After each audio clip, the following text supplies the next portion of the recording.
আসসালামু আলাইকুম। কেমন আছেন সবাই? আমি শাহানারা আজকে শুরু করতে যাচ্ছি ইলাস্ট্রেটরের বেসিক টু অ্যাডভান্স সিরিজ টিউটোরিয়ালের ২৫তম টিউটোরিয়ালটা। আর আজকে ২৫তম টিউটোরিয়ালে আমরা শেখার চেষ্টা করব স্লাইস টুলের ব্যবহার।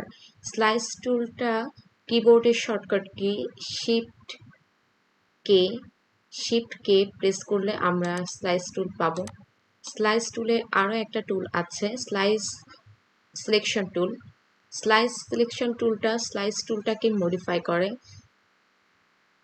তো চলুন শুরু করা যাক। প্রথমে আমরা একটা শেপ নেই।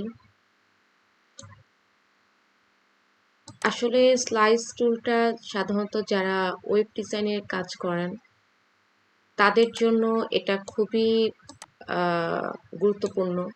আমরা গ্রাফিক ডিজাইনার হিসেবে এই টুলটার ব্যবহারটা অতটাও করি না, কিন্তু আসলে শিখে রাখা উচিত। কখন কোন টুলটার কাজ লেগে যায় সেটা তো বলা যায় না। হালকা জানা থাকলে সেইটা তখন সেই মুহূর্তে কাজটা করা যেতে পারে। তো স্লাইসটা শুনে বুঝতে পারছেন, স্লাইস বলতে কোনো কিছুকেই সুন্দর করে কাটা, স্লাইস করে করে যে কাটাটা। ইলাস্ট্রেটরে কোনো শেপ বা কোনো ডিজাইন কাটতে গেলে পাথফাইন্ডার দিয়ে কিভাবে কাটতে হয় সেটা আমরা দেখেছি। তারপর সিজার দিয়ে কিভাবে কাটতে হয় সেটা দেখেছি, নাইফ দিয়ে কাটতে হয় সেটা দেখেছি। কিন্তু স্লাইস টুলের ব্যবহারটা একটু ব্যতিক্রম। এই পাথফাইন্ডার বা সিজার এইরকম টুলের কাজের মতো না। এটাকে সিলেক্ট করে আমরা এখান থেকে যদি ধরি, এই পর্যন্ত নিয়ে আসলাম, মিডল পর্যন্ত। দেখুন এখানে 1, এখানে 2, 3, 4, 5 এরকম আসছে শেপগুলা। এখানে 3টা শেপ হয়েছে, আরেকটা দেখা যাচ্ছে না, সেটা এখান থেকে নিতে হবে। স্লাইস টুলটা আসলে মূলত ডিজাইনটাকে অ্যাকুরেট রাখবে, ডিজাইনটাকে কাটবে না, কিন্তু ডিজাইনটাকে 4টা 5টা খণ্ডে, আপনার যে কয়টা খণ্ড দরকার সে কয়টা খণ্ডে বিভক্ত করে দিবে। তার জন্য আমাদেরকে ফাইলে যেতে হবে। ফাইলে যেয়ে আমরা এক্সপোর্টে যাব, সেভ ফর ওয়েবে গেলাম।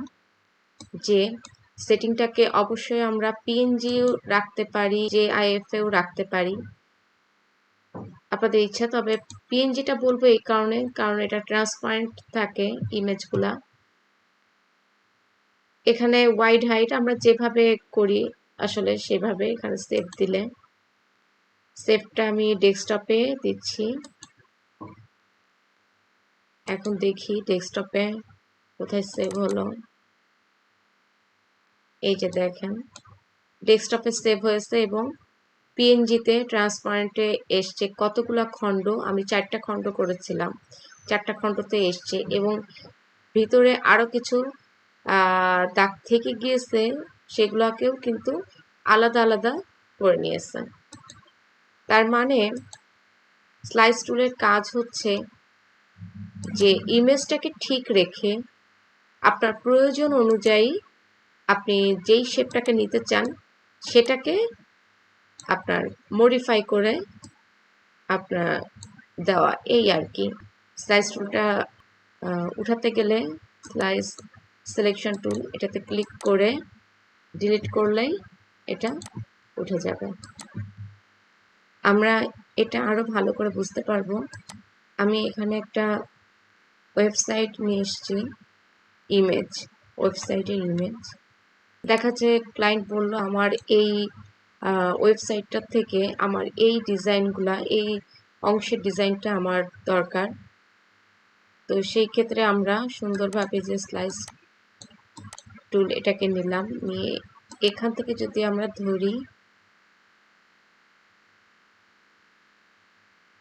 ধরলাম এবং যদি মনে করি যে উপরের দিকে একটু উঠাতে হবে, তাহলে এই যে সিলেকশন টুল, এটা দিয়ে এই যে একটু উপরের দিকে উঠিয়ে নিলাম। এই ইমেজটার এটুকু যদি নিতে চাই, নিলাম, সিলেকশন টুল দিয়ে একটু উপরের দিকে উঠিয়ে নিলাম। শুধু এইটুকু অংশ যদি নিতে চাই, এই যে এইভাবে নিলাম।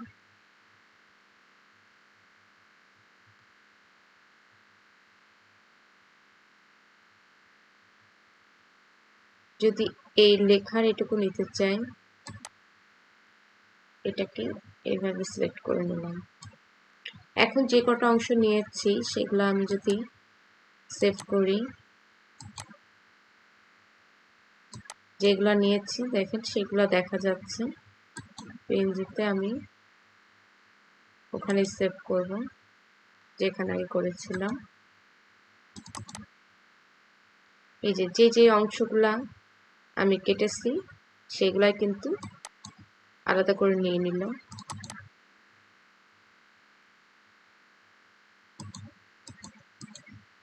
এই যে এভাবে দেখা যাচ্ছে।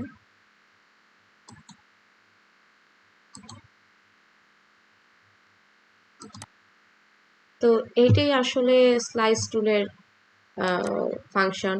স্লাইস টুল দিয়ে আমরা যে কোনো ইমেজ বা যে কোনো শেপকে ঠিক রেখে সেখান থেকে প্রয়োজনীয় অংশটা খণ্ড খণ্ডভাবে আমরা সুন্দরভাবে সেটাকে সেভ করে কাজে লাগাতে পারি।